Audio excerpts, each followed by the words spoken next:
Augusta, why they were here coming up.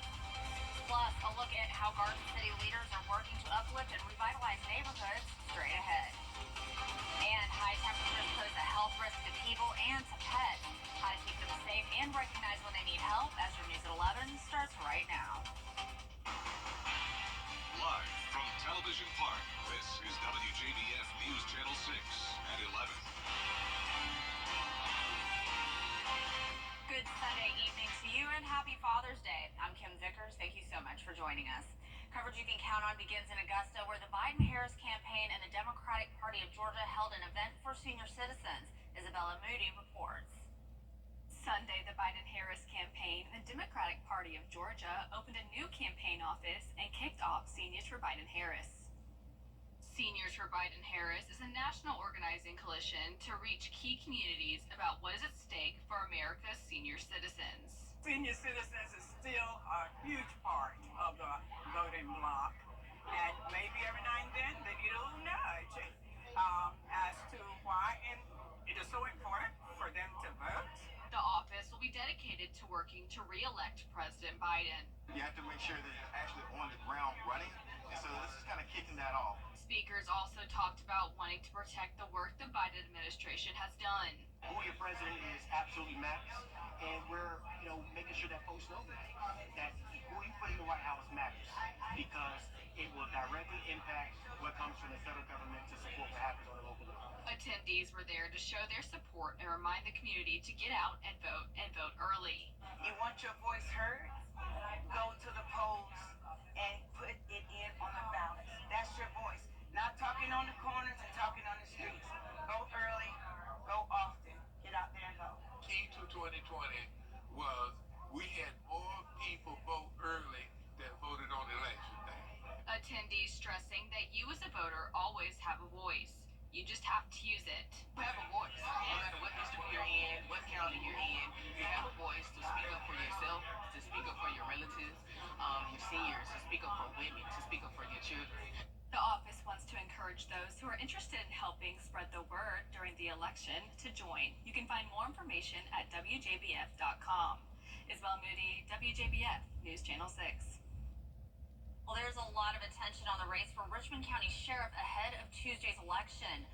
Sheriff Richard Roundtree and challenger Eugene Brantley are our guests on the Means Report. We'll discuss the key issues that impact Augusta. We'll also talk about the recent shooting downtown. There are several ways they could have countered what happened, and I think just police presence alone kind of stops a lot of what we're seeing in our neighborhood. And when we don't have the presence there, people are more likely to act in such a manner that they did, because the officers who responded was inside of a club. Well, my opponent always offers criticism about sheriff's office, but he never offers any solutions, and that's been the theme of his campaign. He's never brought any solutions to the table. So I just ask the citizens to look to the fact that we've been doing these First Fridays for 12 years now. Like I said, downtown is one of the safest places that you can be. And like I said, I was downtown earlier that evening before the incident happened, so I know there's police presence there. Eugene Brantley and Sheriff Richard Roundtree having a very candid conversation with Brad on the Means Report. Join us on Monday afternoon at 12:30 right here on News Channel 6. And we're here again with meteorologist Jenna Petracci for our first look at your weather. It's a pretty hot day today. Yeah, all weekend long we dealt with the heat and also the humidity. Heat index got up to 100 degrees in some spots over the last couple of days. And even tonight at the 11 o'clock hour, it's still very warm outside. You're taking a look now at our Terry Lambert Hyundai Skyview Cam over in Waynesboro. Completely dry. We had some trace amounts of rainfall today across the CSRA, a few spotty showers, but no official rainfall recorded at Augusta Busch Field. High today was 92 degrees, pretty much spot on with average, and same thing with our low temperature. Started out your Sunday at 69. Right now we're seeing those temperatures in the mid to upper 70s and even some low 80s in Thompson and McCormick, or Thompson and Evans. McCormick, you're at 79 as well in Barnwell, 78 in Millen, Louisville sitting at 80, 82 in Wrightsville, and 79 in Waynesboro. Dew points are also in the 70s in a lot of spots, 74 in Waynesboro. That is a muggy night for sure. Winds are coming in from the southeast, bringing in all that moisture. 5-mile-per-hour winds in Augusta, 7 in Edgefield, and 8 in Crawfordville. As we take a look at satellite radar here, we do have the cloud cover across parts of the CSRA and all of the southeast. southeast. High pressure along the east coast and then a low pressure developing in the Gulf of Mexico, bringing a lot of tropical moisture and also possible tropical development headed our way. I'll have all those details coming up shortly, but in the meantime, tomorrow morning, expect a mostly cloudy start to your day. Temperatures around the 70-degree mark. We'll climb to 92 tomorrow afternoon and right around 90 degrees for your Tuesday and Wednesday. So stay with us for more details on the forecast, but back to you, Kim. Jenna, thank you. These high temperatures are not only dangerous for people, but for animals too. Your pets can suffer from the same heat-related health problems that you can. You want to keep your pets as cool as possible, ideally keeping them inside while it's this hot and humid. If you have to leave your pet outside, make sure that they have plenty of shade with open airflow and access to plenty of cool water. Never leave them in a car, even for a minute. If you start noticing things like heavy panting, excessive thirst, lethargy, and vomiting, your pet may be experiencing heat stroke. Move your pet into the air conditioning, give them small amounts of water, and then take them directly to their vet. As the 2024 Atlantic hurricane season gets underway, Georgia Power wants you to have a weather emergency response plan. Officials recommend having a plan in place ahead of time, where to evacuate, what to pack, and where to meet like an emergency shelter. Also, try to stay indoors instead of out on the roads.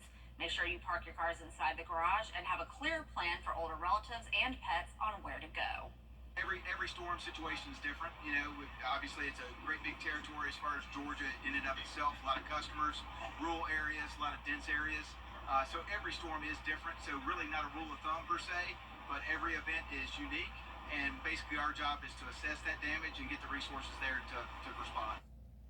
Members from FEMA, GEMA, and local law enforcement agencies toured the main Georgia Power site in Atlanta to understand how operations, logistics, and storm damage works.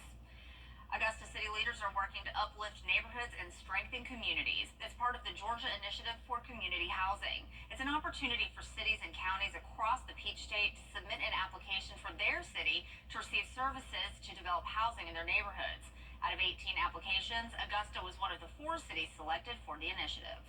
We're spotlighting the Turpin Hill neighborhood area, but it's the opportunity for us to start in this particular neighborhood, and then we're able to build out throughout Augusta, Georgia neighborhood. So this is our blueprint. This is our bedrock for us to be able to have some type of starting point that we can use this particular tool to move throughout Augusta, Georgia. A community meeting is set for Thursday, June 20th at 6 p.m. at the Carrie J. Mays Center to get input and share ideas. We have more on the initiative over at WJBF.com. And this week you can take part in our annual Summer Blood Drive. It'll be held here at Television Park Tuesday, June 18th from 6 a.m. to 6 p.m. You can also enter for a chance to win a special raffle giveaway. Shepherd Community Blood Center will be on site, so be sure to stop by and donate. This week on Jenny, babies, beauty pageants, and helping families in crisis stay together. Family Promise of Augusta has played an important role in the community since 1998. Originally called Interfaith Hospitality Network, the program helps homeless families transition to permanent housing, employment, and independence. Family Promise provides support, services, meals, temporary housing, but they can't do it without the community's help. We have found that over the years, there have been a few major donors. Some of them have kind of stepped aside because of COVID and where things went. And so we're really coveting financial support now. We're looking for some major donors that are in the community that can help us out on a continuing basis. We'll tell you how your support helps families stay together and get back on their feet. Also, our current Mrs. Augusta, Anna Christina, is headed to the Mrs. Georgia pageant. See how she's using her platform to serve others. Tuesday at 12:30 on Jenny. And it's been feeling very hot already, like summertime, but technically it's still spring. That first day of summer is just 4 days away, though, and I'll have a look at the forecast for that day coming up. Channel 6 and the WJBF partners are teaming up with Shepherd Community Blood Center to save lives in their annual Summer Blood Drive. To donate, just stop by Television Park in Augusta Tuesday, June 18th from 6 a.m. to 6 p.m. All blood given was state and local. And lucky donors will be entered into a raffle to win meet and greet tours at the station. Plus, special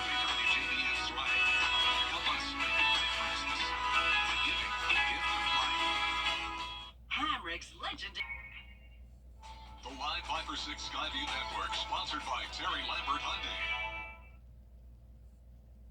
Now, your most accurate forecast with WJBF Live 5 for 6. Welcome back. The past 2 weekends have been the hottest weekend so far of 2024, and of course we're getting close to that first day of summer, so you're going to start hearing us use a lot of heat terminology, talking about heat advisories, watches, warnings, and all sorts of things in that realm.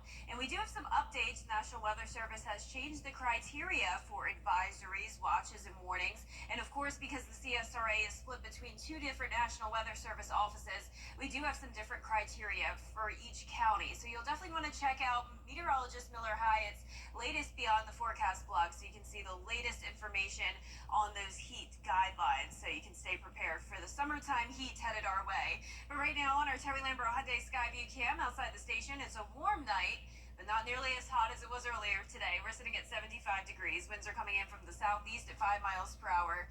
Dew points are still high in those low 70s, and we're seeing a lot of temperatures in the 80s still. 82 in Sparta, 80 in Washington. McCormick, you're at 79 degrees. 78 in Bamberg, 80 in Sylvania, and 79 in Waynesboro. Good amount of cloud cover across western Georgia, parts of the CSRA, along with some showers and storms in Florida and across the Gulf Coast, with low pressure developing in that area. For us, high pressure is still in control, and that means we will be nice and dry tomorrow. Starting out mostly cloudy, but then a good amount of sunshine in the afternoon as temperatures climb into the low 90s. Now, as I mentioned over the weekend, it was very hot. We had the heat index up to around 100 degrees. Now, it's still going to be hot, but we don't have that triple-digit heat index over the next few days. We'll be sitting more so in those low to mid 90s, 92 tomorrow, feeling like 94, and then 90 on Tuesday, feeling like 92. So we'll take that, not too bad. No chance of rain over the next few days, and then a few showers and storms around starting on Friday. Rain chances up to 40% by Sunday. The reason for some of those rain chances is the potential of tropical systems developing.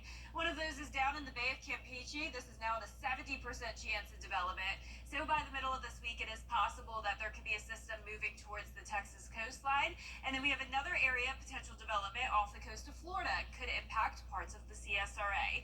This area is still at a 0% chance over the next 2 days, but a 30% chance over the next 7 days. If that system down that's headed towards Texas becomes a named storm, that will be Alberto, and if the other one also becomes a named storm, that will be Beryl. But it's unlikely that the one near us will become named. There's the one near Texas moving in on Wednesday, bringing heavy rain. This system will bring some beneficial rainfall to northern Florida, and it doesn't look like we'll have a major threat from this, but we'll definitely keep you updated and let you know what those rain chances look like by the end of this week. But as of now, pretty low.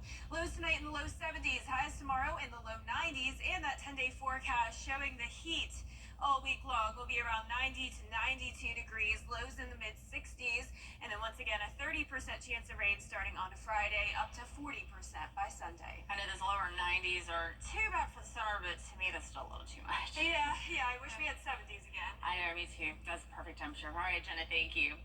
Then this week's episode of Your Hometown Road Trip falls on Juneteenth. For this episode, they'll take a look back at some past segments that highlighted Black business owners, events, and history. As you know, a couple of years ago, Juneteenth was signed into law as a federal holiday. So, but here in Wellington, we were first in this area to celebrate Juneteenth. And we've been doing a Juneteenth celebration for maybe about 20 years. You can catch the Your Hometown Road Trip team back on the road Wednesdays at 12:30 on News Channel 6. And celebrations continue with Juneteenth Augusta celebration from noon to 9:30 p.m. on Wednesday at the James Brown Arena parking lot.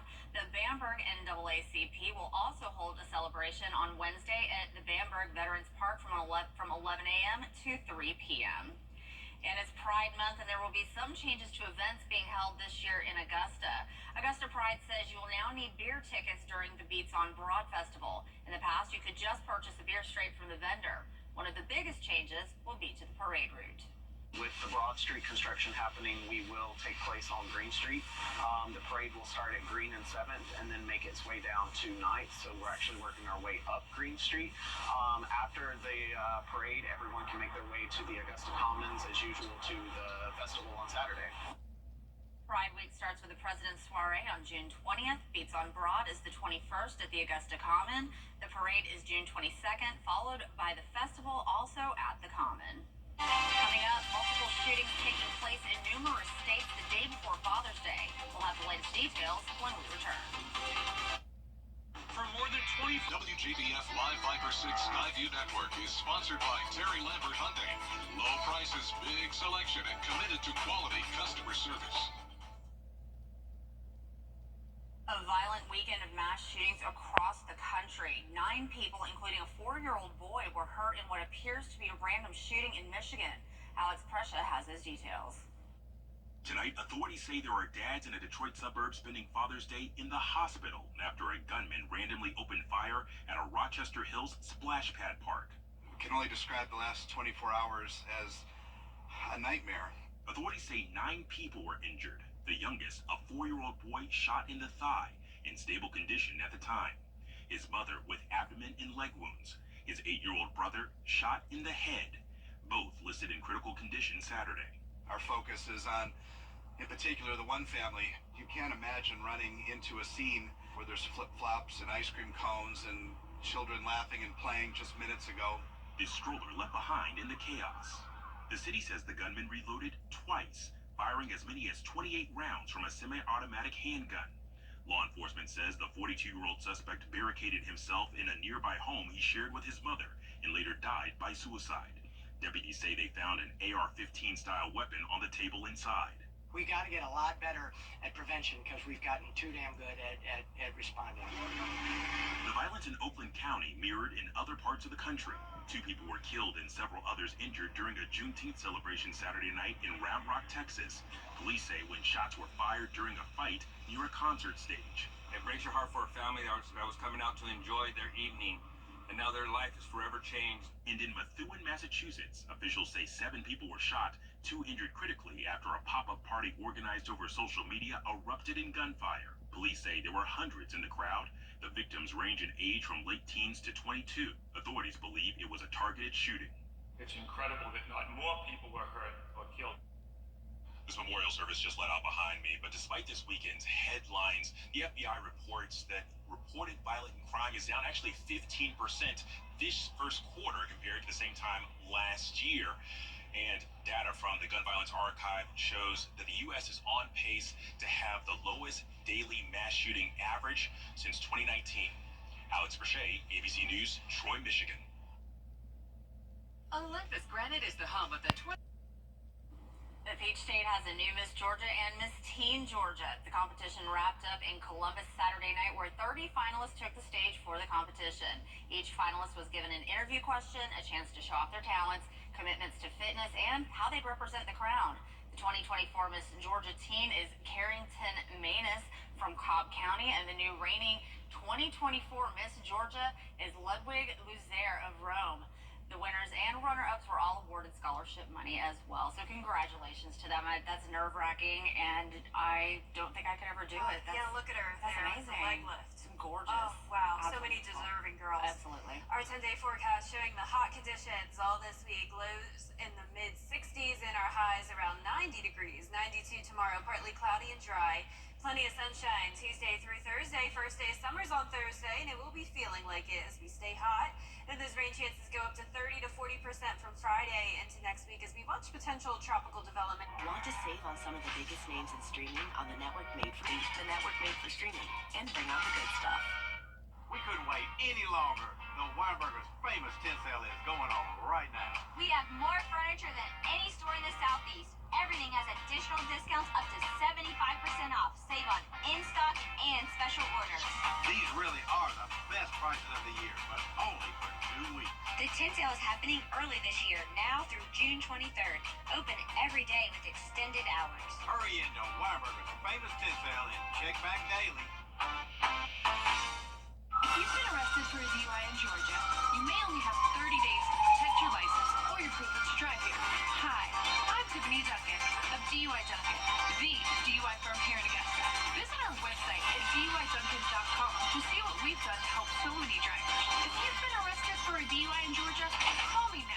free consultation.